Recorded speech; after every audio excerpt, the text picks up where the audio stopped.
আসসালামু আলাইকুম। আজকে আমরা আছি ৪২ নম্বর ক্লাসে। তো এই ক্লাসটা করার আগে আপনারা টেন্স এবং মরাল ভার্বের উপরে ক্লাসটা করে আসবেন, তাহলে ইজি হবে। তো প্রথমে ক্লাসে চলে যাই। ই প্লাস প্রেজেন্ট ইনডিফিনিট মাঝখানে কমা, তারপরে ফিউচার ইনডিফিনিট হলে এটা আপনার ফার্স্ট কন্ডিশনাল। আচ্ছা, তো এটা আমরা বুঝতে পারছি, এটা প্রেজেন্ট ইনডিফিনিট আর এটা ফিউচার ইনডিফিনিট। সো আমরা এটা ইংলিশে করি, তাহলে ইফ। তাহলে প্রথমে কি হবে? ইফ হবে। তাহলে প্রেজেন্ট ইনডিফিনিটের রুলস অনুযায়ী প্রথমে কি হয়? সাবজেক্ট কি? তুমি। তাহলে ইউ, তারপরে কি? কাম। এবার মাঝখানে কি? মাঝখানে কমা। এবার ফিউচার ইনডিফিনিটের রুলস প্রথমে সাবজেক্ট হচ্ছে আমি, তারপরে কি হয়? উইল, তারপরে কি হয়? ভার্বটা এখানে কি? গো। এই যে যাব, গো। ওকে। এবার আরেকটা কথা মনে রাখবেন যে এই ইপ অংশ যদি আমাদের এই পাশে হয়, ধরেন এটা আমাদের এই সাইডে আছে,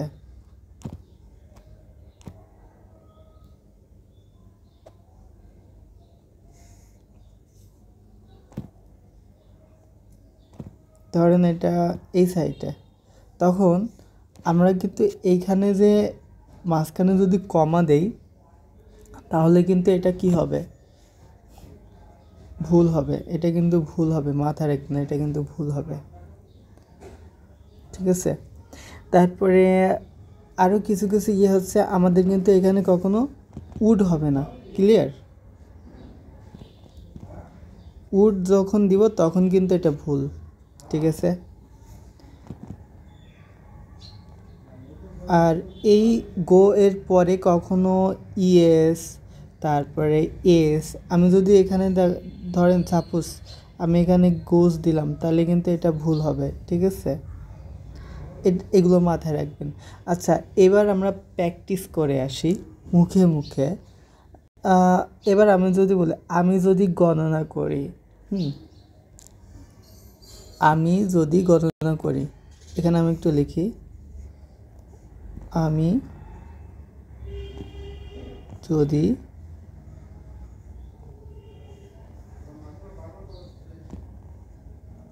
করি। আচ্ছা, এটা কিন্তু প্রেজেন্ট ইনডিফিনিট। ওকে, তাহলে আমরা প্রথমে কি দিব? ইফ আই, এখানে গণনা করার ইংলিশ কি? ক্যালকুলেট। আচ্ছা, তা আমরা লিখি CALCU, ক্যালকুলেট। ঠিক আছে? তারপরে মাঝখানে কি হয়? মাঝখানে কমা। আচ্ছা, কমা যদি অবজেক্ট থাকে। আমি যদি বলি আমি কলম গণনা করি, তাহলে এখানে the pen, calculate the pen, মাঝখানে কমা না দিলেই কিন্তু ভুল। আমি যদি এরকম করে দিই, আমি যদি কলম গণনা করি, আমি নিতে পারবো। হ্যাঁ, সাপোজ আমি যদি বলি আমি যদি কলম গণনা করি, আমি নিব। I will take. দেখা যাচ্ছে কেউ আপনাকে বললো যে এই কলমটা গণতো, তো আপনি বললেন যে আমি যদি কলম গণনা করি, আমি কিন্তু একটা নিব। আমি যদি কলম গুনি, তাহলে আমি একটা নিব। তো সেক্ষেত্রে আমি একটা নিব। তাহলে এখানে কি বলবেন? এখানে মাঝখানে কমা, তাহলে I will take a pen. Okay. আচ্ছা, তাহলে বুঝতে পারছেন। এবার আমরা একটু মুখে প্র্যাকটিস করে আসি। তুমি যদি গণনা করো, তাহলে কি? If you calculate. আমি যদি খেলা বাতিল করি, if I cancel the match. আমি যদি খেলা ক্যান্সেল করি, খেলবে না, তুমি খেলবে না, তাহলে you will not play, you will not play. আমি যদি সম্প্রচার করি, তুমি শুনতে পাবে, if I broadcast comma you will listen, তুমি শুনতে পাবে। ওকে, এবার আমি কিছু বাক্য বলছি, এটা ইংলিশে করবেন, ঠিক আছে? আমি যদি খোশ গল্প করি, তুমি রাগ করবে। সাকিব যদি খোশ গল্প করে, সে রাগ করবে। আমি যদি ভাত খাই, আমি মোটা হব। তুমি যদি প্রতারণা করো, আমি কথা বলবো না। তুমি যদি পছন্দ করো, আমি রাজি হব। তুমি যদি কথা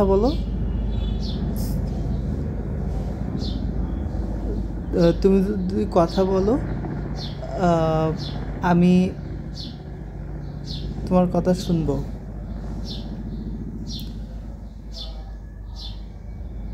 আচ্ছা, এগুলো ইংলিশে করবেন সবাই।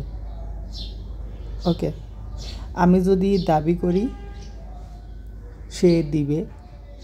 আমি যদি বর্ণনা করি, সে কথা বলবে। আমি যদি নিক্ষেপ করি, সে ব্যথা পাবে। ওকে, এগুলো আপনারা ইংলিশে করবেন মুখে মুখে। আর আরেকটা বিষয় খেয়াল রাখবেন, এখানে থার্ড পারসন সিঙ্গুলারের সময় অবশ্যই মাথায় রাখবেন যে আমি যদি বলি, সে যদি গণনা করে, ইফ হি,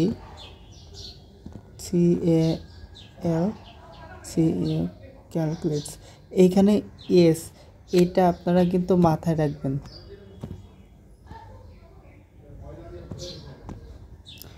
এই যে এসটা আপনারা সবাই কিন্তু খেয়াল করবেন।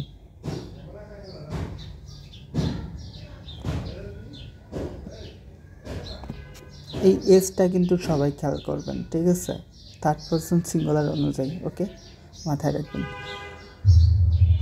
আচ্ছা, এবার সেকেন্ড কন্ডিশনাল, সে যদি আসতো, আমি যেতাম। এইখানে একটা কথা হচ্ছে, এই ওয়ার, হ্যাড, এইগুলো যখন প্রথম অংশে থাকবে, মানে প্রথমে থাকবে একদম শুরুতে, এবং সাবজেক্ট, তারপরে নাউন, এইগুলো ইপের কাজ করবে।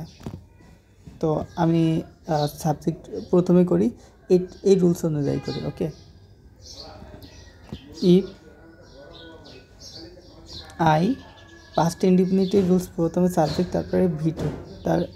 এবার একটা কথা মাথায় রাখবেন, ইফ প্লাস পাস্ট ইনডিফিনিট নিজে কিছু হওয়া বোঝাতে সবসময় ওয়ার হবে। যেরকম আমি হই টিচার, সে হয় টিচার। তো আমি যদি বলি আমি টিচার ছিলাম, আই ওয়াজ এ টিচার, এইভাবে। তো তুমি একজন টিচার ছিলে, ইউ ওয়ার এ টিচার, ঠিক আছে?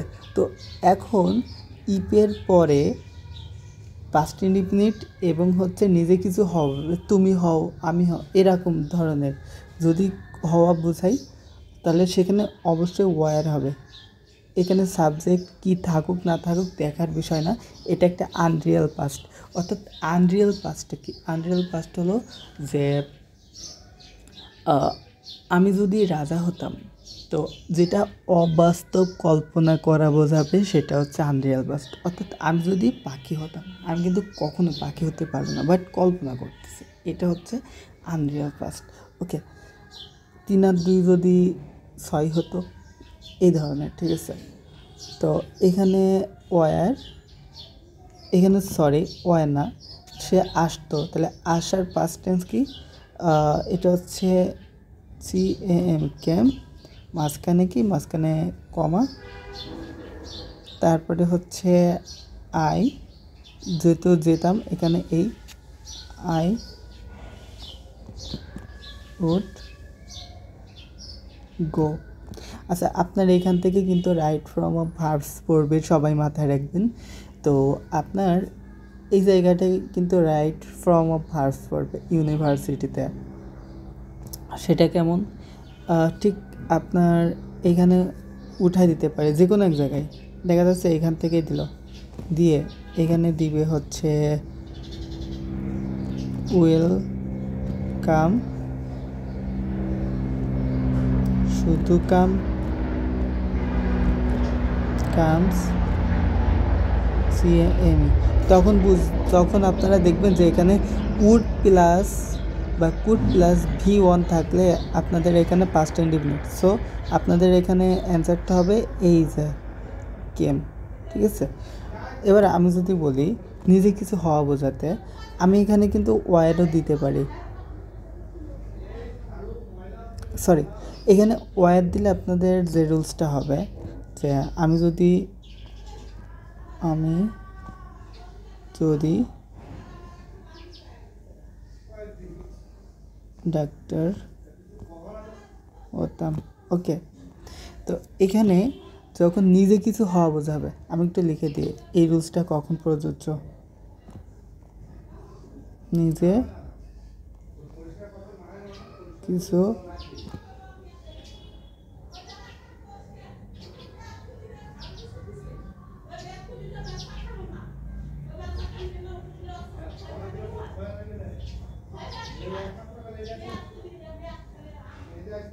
নিজে কিছু অথবা কিছু হওয়া বোঝালে, আচ্ছা আমি এখানে ডট ডট ডট ডট দিয়ে দিচ্ছি। দেখুন তুমি টিচার হতে, আমি যদি এখানে বলি তুমি যদি ডাক্তার হতে বা আমি যদি ডাক্তার হতাম, তাহলে কি হবে? প্রথমে আমরা ইফ দিয়েও করতে পারি, আমরা তিনভাবেই করব। ইফ আই, তাহলে আমাদের সবসময় ভার্ব কী হবে? ভার্ব সবসময় হবে ওয়ার, সবসময় কী হবে? ওয়ার, নিজে কিছু হওয়া। তাহলে এখানে কি হবে? ওয়ার, তারপর কি হতাম? ডক্টর, ADO ডক্টর, ওকে, কমা। এবার আমরা হ্যাড আসবে না, if I a ডক্টর। আচ্ছা, এবার আমি যদি বলি আমার একটা গাড়ি ছিল,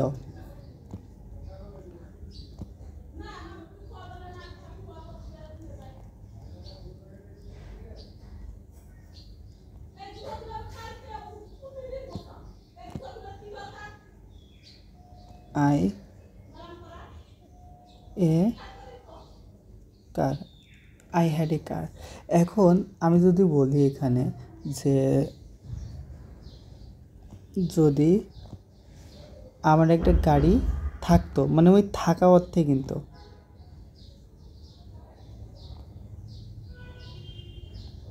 আচ্ছা থাকা অর্থে আমরা প্রেজেন্ট টেন্সে কী বলে? আমার একটা গাড়ি আছে, আই হ্যাভ এ কার।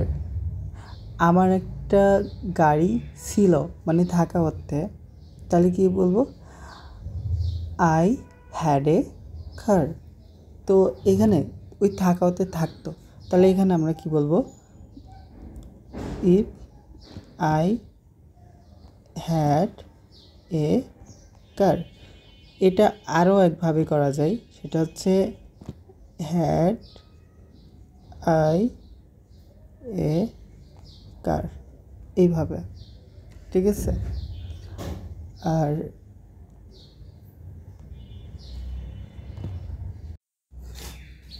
আচ্ছা এবার আমি কিছু বাক্য বলছি, এগুলো আপনারা হচ্ছে মুখে মুখে প্র্যাকটিস করবেন।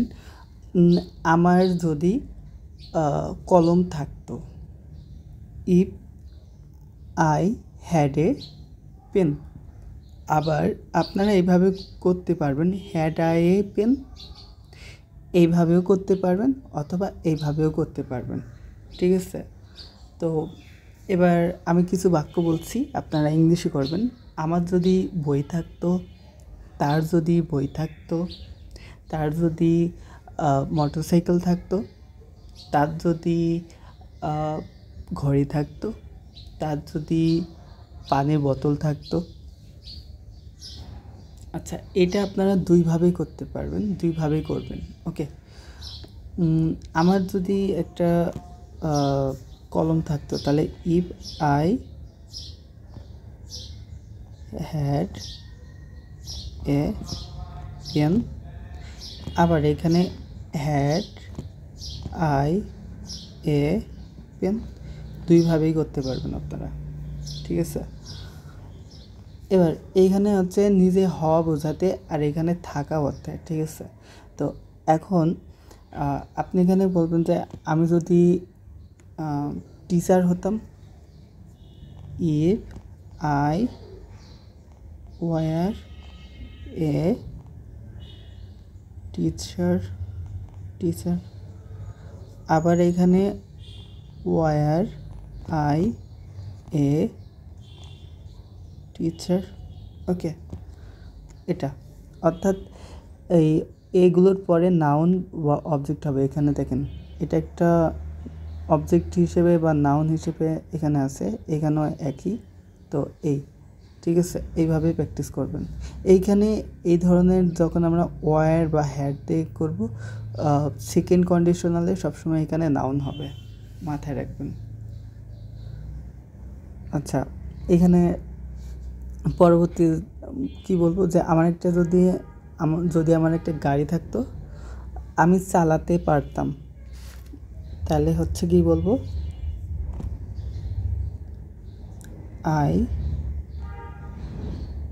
যেহেতু পারতাম তাহলে কুড, আই কুড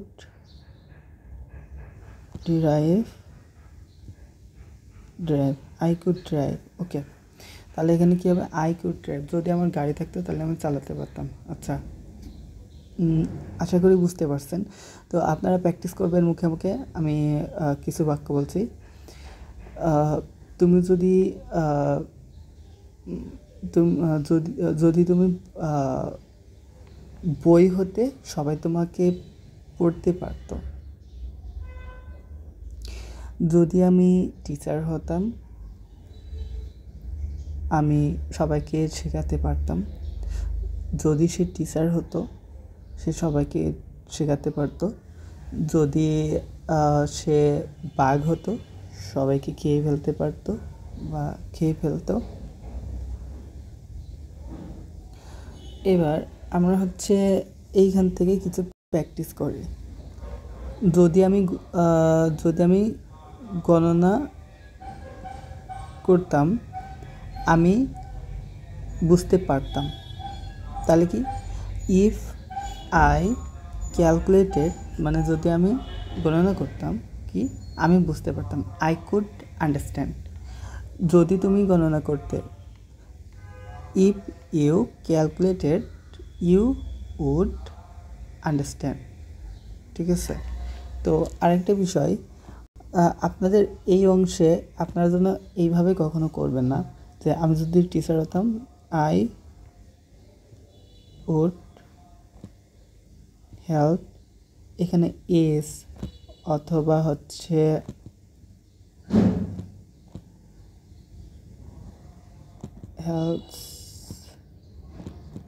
হেল্পস অথবা ইডি, এগুলো করলেই কিন্তু ভুল। এখানে এই জায়গাটাই ঠিক, এই উডের পরে ভি ওয়ান বলতে এখানে এই লাইনে যেটা থাকবে সেটাই আপনাদেরকে বসাইতে হবে। যদি তুমি অভিযোগ করতে, তাহলে ইফ ইউ চার্জ, এই ভি2, তারপরে কি চার্জ করতে, আমি কান্নাকাটি করতাম, তাহলে আই উড কেয়ার, ঠিক আছে। এইভাবে সবাই প্র্যাকটিস করবেন। এখানে আমি এবার কিছু বাক্য বলছি, এগুলো প্র্যাকটিস করবেন। যদি তুমি প্রতারণা করতে, যদি তুমি ঘুষ গল্প করতে, যদি তুমি মুক্ত হতে, যদি তুমি প্রত্যায়ন করতে, যদি তুমি কেন্দ্রীভূত হতে, যদি তুমি উদযাপন করতে। আচ্ছা, যদি তুমি পরীক্ষা করতে, আমি উত্তীর্ণ হতাম। যদি তুমি প্রতারণা করতে, আমি চলে যেতাম। যদি তুমি চার্জ করতে, আমি দোষী হতাম। যদি তুমি দাবি করতে, আমি দিয়ে দিতাম বা দিয়ে দিতে পারতাম। আচ্ছা, সবাই তাহলে প্র্যাকটিস করবেন মুখে মুখে। আচ্ছা, সেকেন্ড কন্ডিশনালের অর্থ আর থার্ড কন্ডিশনালের অর্থ সেম। ওকে, প্রায় সেম। তাহলে আমি যদি এখানে বলি যে তুমি যদি আসতে, প্রায় সেম, ঠিক আছে, একইভাবে করা যাবে।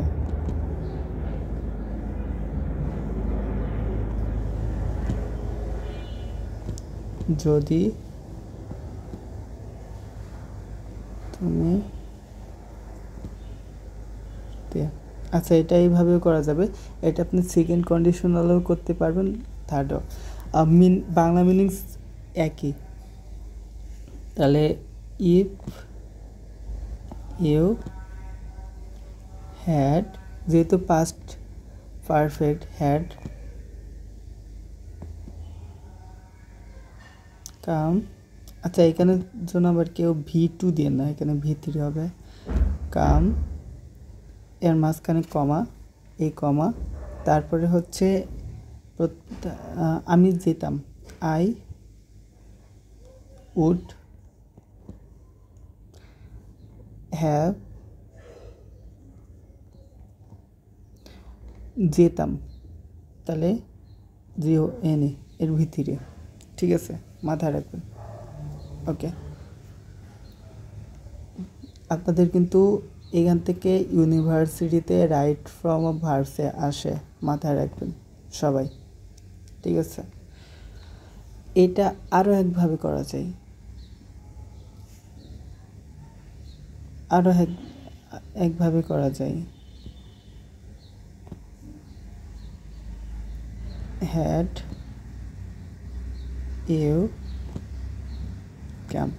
আচ্ছা, এই ক্ষেত্রে আপনারা তো শিখছেন যে আগেরটাও হ্যাড দিয়ে করতে হয়, করা যায়, কিন্তু আপনাদের মাথায় রাখতে হবে যে এখানে হ্যাড বা ওয়ারের পরে কিন্তু ডাইরেক্ট হচ্ছে অবজেক্ট অথবা নাউন বসবে, ঠিক আছে, অবজেক্ট যেরকম, ঠিক এই সিস্টেমে, ঠিক আছে। কিন্তু এইখানে দেখেন, এখানে একটু পার্থক্য দেখবেন, এখানে কিন্তু ভিত্তিরি, এই সাবজেক্টের পরে কিন্তু এই যে ভিত্তিরি, এই যে ভিত্তিরি থাকবে, তারপরে ওইটা শেষ করার পরে মাঝখানে একটা কমা থাকবে, তারপরে would could might have plus ভিত্তিরি, ঠিক আছে। তো এইভাবে আপনারা প্র্যাকটিস করবেন, মানে এইটা আপনারা মুখে প্র্যাকটিস করবেন, ঠিক আছে।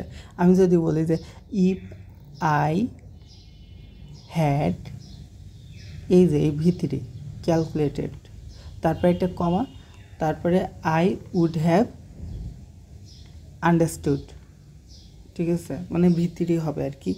তো এইগুলো সব মুখে প্র্যাকটিস করবেন, সবাই মুখে প্র্যাকটিস করবেন। আচ্ছা, এবার জিরো কন্ডিশনালটা কি? জিরো কন্ডিশনাল হলো আপনার যেটা চিরন্তন সত্য, বৈজ্ঞানিক সত্য, এগুলো, ঠিক আছে, যেগুলো চেঞ্জ হবে না কখনো।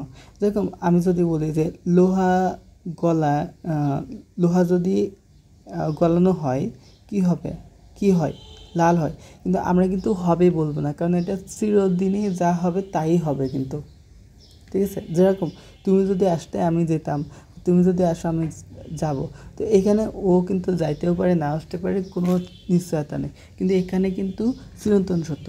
যখন চিরন্তন সত্য থাকবে, মাথায় রাখবেন সেটা জিরো কন্ডিশনাল, অর্থাৎ কোনো চেঞ্জ হবে না, আল্লাহ প্রদত্ত যেগুলো, ঠিক আছে, এটা মাথায় রাখবেন, ঠিক আছে। আপনার জন্য কেউ এখানে উইল দিবেন না, উইল দিলেই কিন্তু ভুল হবে। জিরো কন্ডিশনালে কেউ উইল দিবেন না, ঠিক আছে। আপনার ইউনিভার্সিটিতে ঠিক এইখানে কিভাবে প্রশ্ন হয় একটু দেখাই দিচ্ছি।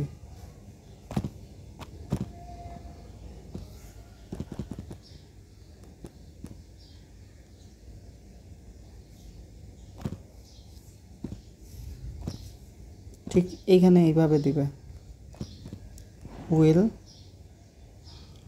তারপরে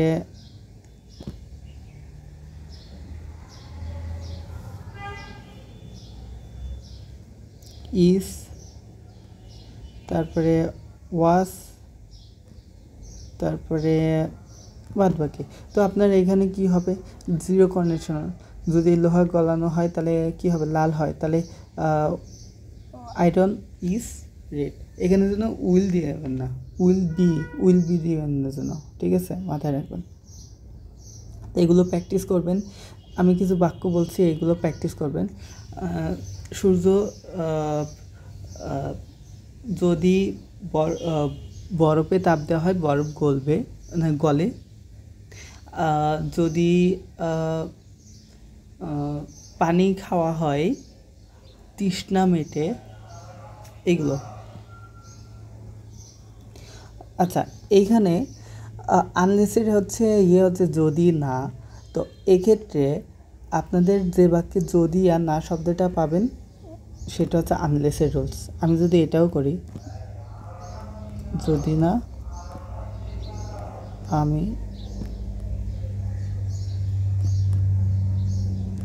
আসি, ঠিক আছে, যদি না আমি আসি,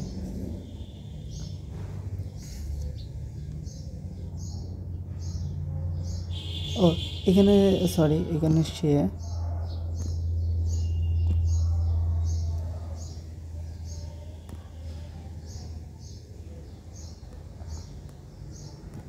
না। আচ্ছা, এইখানে দেখেন, আমরা এই যদি আর না শব্দটার জন্য আমরা হচ্ছে কি নিব, আনলেস। এই যদি আর না শব্দ যেখানেই থাকুক, একটা বাক্যের মধ্যে যদি থাকে, অর্থাৎ এই একটা অংশে, এই একটা সেন্টেন্সের মধ্যে যখন থাকবে, অর্থাৎ এই অংশের মধ্যে যখন থাকবে যদি আর না, সে যেখানেই থাকুক, তাহলে এটা আনলেস।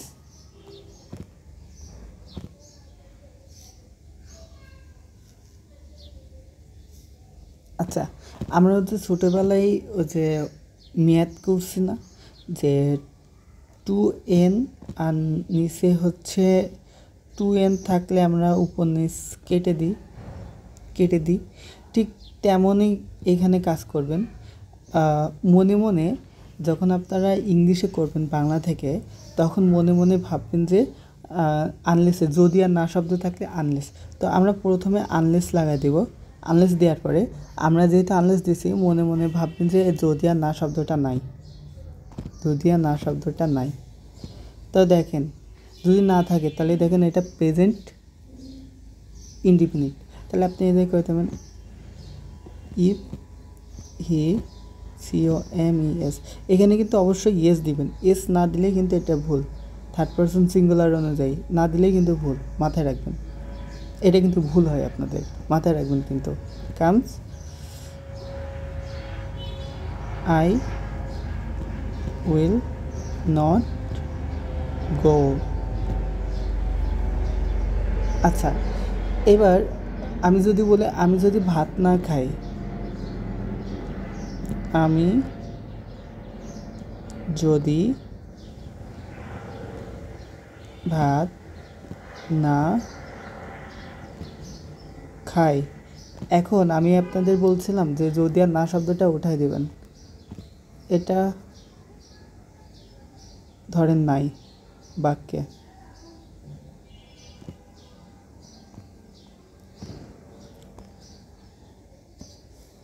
এবার দেখেন এটা প্রেজেন্ট ইনডিফিনিট, আমি ভাত খাই। এবার আনলেস দিয়ে আমি ভাত খাই, হ্যাঁ, আনলেস আমি ভাত খাই, তার মানে আমি যদি ভাত না খাই, তাহলে এই যদি আর না শব্দটা উঠাই দিয়ে দেখেন আমি ভাত খাই। আনলেস আমি ভাত খাই, তাহলে এর অর্থ হচ্ছে আমি যদি ভাত না খাই। আচ্ছা, যদি আর না শব্দটা থাকলেও মনে মনে ধরবেন নাই, যদি আর না শব্দ, তাহলে I eat rice, present indefinite, ঠিক আছে। আচ্ছা, এবার আমি যদি বলি আমি যদি ভাত না খেতাম, পাস্ট টেন্সে, হ্যাঁ পাস্ট টেন্সে,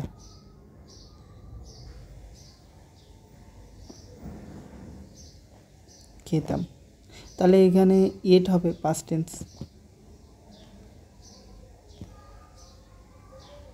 এট, ঠিক আছে, মাথায় রাখবেন। এই টেন্সের এইটা একটু খেয়াল রাখবেন, ঠিক আছে। এটা পাস্ট টেন্স হলে এখানে পাস্ট ইনডিফিনিট, প্রেজেন্ট হলে প্রেজেন্ট, ওকে। মুখে প্র্যাকটিস করে আসি। আমি যদি গণনা না করি, দেখেন যদি আর না শব্দটা উঠাই দেন, দেখেন আমি গণনা করি, তাহলে আনলেস আমি গণনা করি, আনলেস আই ক্যালকুলেট। তুমি যদি গণনা না করো, আনলেস ইউ ক্যালকুলেট। তারা যদি গণনা না করে, আনলেস দে ক্যালকুলেট। হ্যাঁ, আবার আর একটা জিনিস মাথায় রাখবেন যে এই অংশে কখনো কিন্তু নেগেটিভ হবে না, ঠিক আছে? আমি যদি বলি যে আমি যদি ভাত না খাই, আনলেস আই ডোন্ট রাইস, হ্যাঁ, তখন কিন্তু এটা ভুল হবে, মাথায় রাখবেন। আনলেসের এই অংশে কখনো নেগেটিভ দেওয়া যাবে না, ঠিক আছে? আনলেস নিজেই একটা নেগেটিভ, ঠিক আছে? সেজন্য আচ্ছা, তো এবার আমি কিছু আপনার প্র্যাকটিস করবেন যে আমি যদি সম্প্রচার না করি, তাহলে আনলেস আই ব্রডকাস্ট, আমি যদি ঝাড়ু না দিই, আনলেস আই ব্রাশ, তারপরে আমি যদি এখান থেকে আমি একটু প্র্যাকটিস করছি, আপনারা সবাই করবেন। আমি যদি নিক্ষেপ না করি, আনলেস আই কাস্ট, তুমি যদি নিক্ষেপ না করো, আনলেস ইউ কাস্ট, তারা যদি হচ্ছে না করে, নিক্ষেপ না করে, আনলেস দে কাস্ট। তারপরে আমি যদি উদযাপন না করি, আচ্ছা এবার আমি কিছু বাক্য বলি, আপনারা সবাই ইংলিশে করবেন। আমি যদি ভাত না খাই, তুমি যদি ভাত না খাও, তারা যদি ভাত না খায়, রহিম যদি ভাত না খায়, বাংলাদেশ সরকার যদি চাল উৎপাদন না করে, তুমি যদি পরীক্ষা না দাও, আমি যদি পরীক্ষা না দেই, আমি যদি ক্রিকেট না খেলি, তারা যদি ক্রিকেট না খেলে, তারা যদি বই না পড়ে, আমি যদি বই না পড়ি, তারা যদি না ঘুম পড়ে, তারা যদি না ক্রিকেট খেলে, তারা যদি না কথা বলে, আমি যদি না কথা বলি। এবার আসি পাস্ট টেন্সে। আমি যদি না গণনা করতাম, তুমি যদি না খেলতে, তারা যদি না খেলতো, রহিম যদি না খেলতো, তারা যদি না ঘুমাতো, তারা যদি প্র্যাকটিস না করতো, তারা যদি কথা না বলতো, তারা যদি বই না পড়তো। আচ্ছা, এইবার আমাদের আনলেসের অংশটা আমরা পারছি। পরবর্তী অংশ আমরা ফিউচার টেন্সেও করতে পারি, আবার হচ্ছে মডাল ভার্বে। আমরা ফিউচার টেন্স একটু দেখি। ফিউচার টেন্সে হচ্ছে আমি যদি না পড়ি, আমি ফেল করব, একটা। আবার মডাল ভার্বে আমি যদি না পড়ি, আমি ফেল করতে পারি, তাহলে I can fail the exam. So আমরা এইভাবে করতে পারি। সো আপনারা সবাই মুখে প্র্যাকটিস করবেন, যেরকম আমি যদি তুমি যদি সে যদি না আসে, আমি যেতে পারি।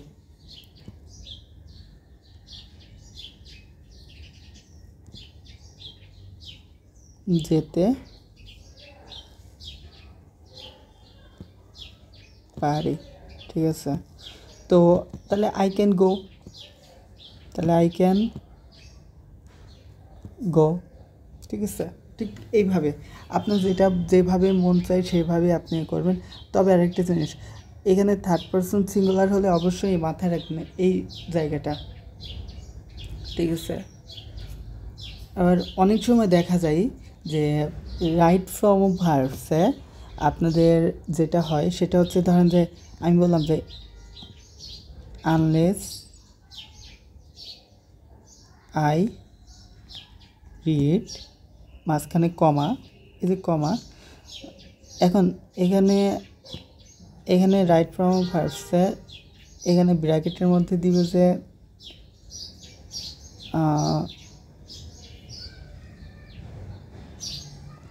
PASS, পাস, হ্যাঁ, suppose pass in the exam, হ্যাঁ, এরকম থাকলো। তো এখন আপনার এখানে কি বসাইতে হবে, আপনার এখানে বুঝতে হবে আপনি এখানে পাস্ট টেন্স করবেন। এখানে দেখেন দুইটা রুলস, একটা প্রেজেন্ট টেন্সে, অর্থাৎ এই প্রেজেন্ট টেন্সে আর এটা পাস্ট টেন্সে। তো আপনি বুঝবেন কী করে কোনটা? তো আপনার মাথায় থাকতে হবে যে যখন এখানে এরকম হবে বেশিরভাগই আপনি প্রেজেন্ট টেন্সে করার চেষ্টা করবেন। আর যদি এখানে ধরেন থার্ড পারসন সিঙ্গুলার হি থাকলো, তো তখন তো ভার্বের শেষে এস থাকবে। তখন কি করবেন? তখন বুঝবেন যে এখানে থার্ড পারসন সিঙ্গুলার আছে, আবার এখানে আবার এস নাই, তাহলে এটা কি প্রশ্ন ভুল? না, প্রশ্ন ভুল না। এখানে যে বিষয়টা সেটা হচ্ছে রিডের 3 ফর্মে একই। রিড V1 এটা, V2 এটা, V3ও এটা, 3 ফর্মে একই। তখন কি করবেন? ও আচ্ছা, এখানে তো থার্ড পারসন সিঙ্গুলার হলেও এস থাকার কথা, কিন্তু নাই, তার মানে এটা পাস্ট ইনডিফিনিট, অর্থাৎ এই রুলসে। তখন আপনি কি করবেন? এখানে অবশ্যই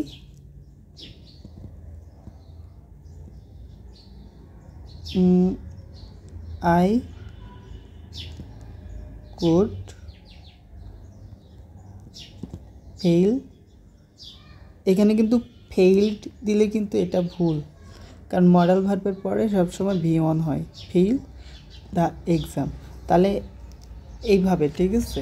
সবাই এই বিষয়টা মাথায় রাখবেন সবাই। তো যাই হোক, আজকের ক্লাসটা এই পর্যন্ত। আরেকটি বিষয়, এই অংশ যদি আমাদের এর পরের থেকে শুরু হয় তাহলে মাঝখানে কমা হবে না, এটা মাথায় রাখবেন সবাই। তো আজকের আমি জাস্ট একটা প্রশ্ন সলভ করে দিচ্ছি, সবাই মাথায় রাখবেন।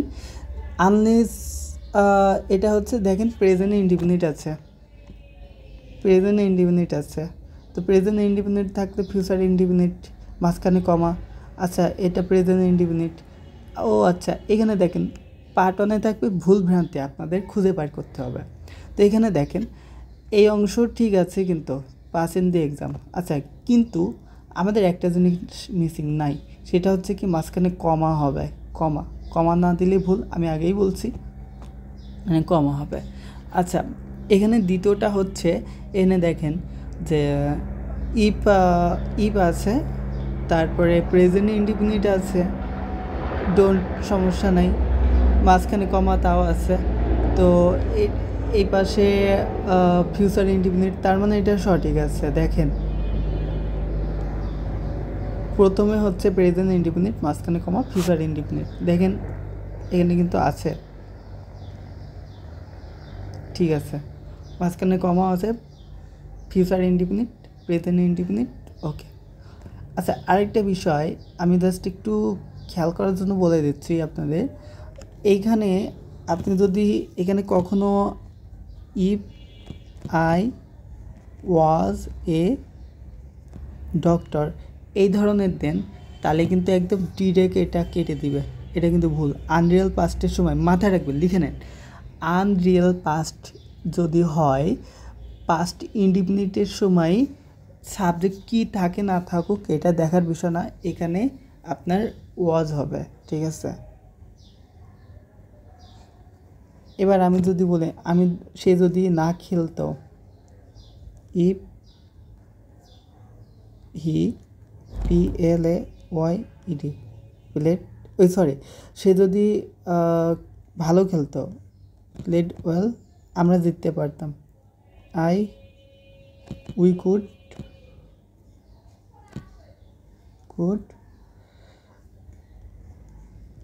উইন দ্য ম্যাচ, ওকে, এটা মাথায় রাখবেন, ওকে? তো ঠিক আছে, আর বাদবাকি যেগুলো আছে আপনারা সবাই এইখান থেকে ভুলভ্রান্তি খুঁজে বের করবেন। এটা সবাই স্ক্রিনশট দিয়ে নেবেন, এক্সাম দিবেন, ওকে? এটা এখানে কোনো না কোনো জায়গায় ভুল থাকতে পারে, সেগুলো সংশোধন করতে হবে আপনাদের, ওকে?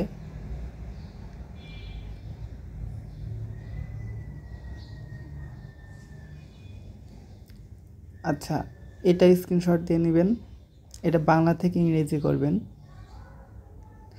আর এখানে আপনাদেরকে দেওয়া হয়েছে যে কমপ্লিটিং সেন্টেন্সে কেমন হয়, তারপর রাইট ফর্ম অফ ভার্বসে কেমন হয়, এবং ইউনিভার্সিটিতে কেমন হয়, ঠিক আছে? সব দেওয়া হয়েছে। আচ্ছা, ঠিক আছে, আজকে এই পর্যন্ত। আমার কথার মধ্যে কোনো ভুলভ্রান্তি যদি পান তাহলে আমাকে প্লিজ ধরায় দিবেন। তো ওকে, ধন্যবাদ সবাইকে। আসসালামু আলাইকুম।